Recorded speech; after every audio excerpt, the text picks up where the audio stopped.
Long ago, in the midst of ancient myth, there was a saying, heaven sent the black bird downward, and so began the line of Shang. That same mysterious black bird became the symbol of the Yin clan, the ancestors of the people who would one day build Qin. They lived far in the western borders, in a land of wide skies, cold winds, and endless grasslands. There were no grand palaces. No crowded cities, only wilderness, mountains, and the quiet flow of the Wei River. In the early morning, mist hung low over the water, the air was cool and damp, the Yin people herded sheep and cattle, walked among silent forests, and learned to survive against bitter cold, wild animals, and the harshness of nature. At sunset, the Longxi Plateau glowed in golden red light, the sky turned deep purple, then dark blue. Around small fires, the elders told stories of their ancestors, of divine birds, of destiny, of a people meant to endure. Their lives were simple, but their spirits were strong. They did not yet rule kingdoms, they did not yet command armies, but they carried within them a quiet will, one that would slowly shape the fate of a nation. Breathe in, breathe out. Feel the weight of time softening around you. Centuries passed, the Yin people were no longer just wandering clans. They became servants of the Zhou court, then trusted defenders of the western borders. Slowly, steadily, they grew. They learned the rituals of heaven and earth, they learned to offer sacrifices at dawn, to honor the ancestors under the moon, to march in orderly chariot formations, to act with discipline and dignity. What was once rough and wild became structured, what was scattered became unified. The Qin style took shape, calm, serious, persistent, unbroken.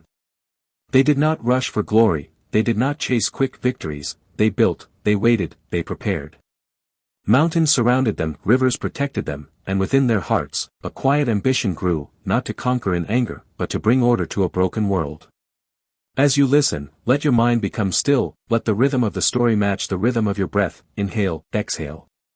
There is no need to rush, there is nowhere else to be, only this moment, only this calm. And then came a boy named Yin Zheng.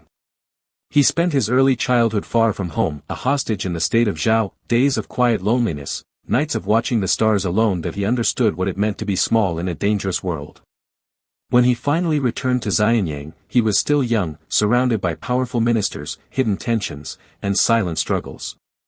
But he did not act in haste, that he did not speak in anger, that he watched, that he listened, that he waited.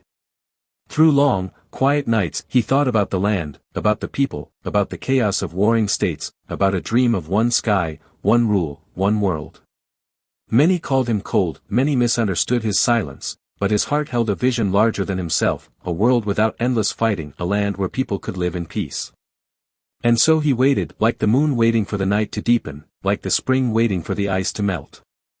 Let that patience calm your mind, let that stillness enter your body. Your thoughts can fade now, your worries can drift away. One by one, the warring states came together, not with senseless destruction, but with the gathering of lands, the merging of paths, the uniting of people. The 6 kings fell, the realm became one. Books were written in the same words, wheels ran in the same tracks, laws stretched across the entire land, mountains and rivers no longer divided people. The world was whole again. Xianyang glowed at night, flags with the black bird waved gently in the wind. The Great Wall stretched across the northern hills, silent and strong. And as the story comes to a close, the sound of the wind grows softer, the narration fades. The earth returns to silence, the dark dream carries you gently. The mountains stand still, the rivers flow quietly, time slows, and you can finally rest.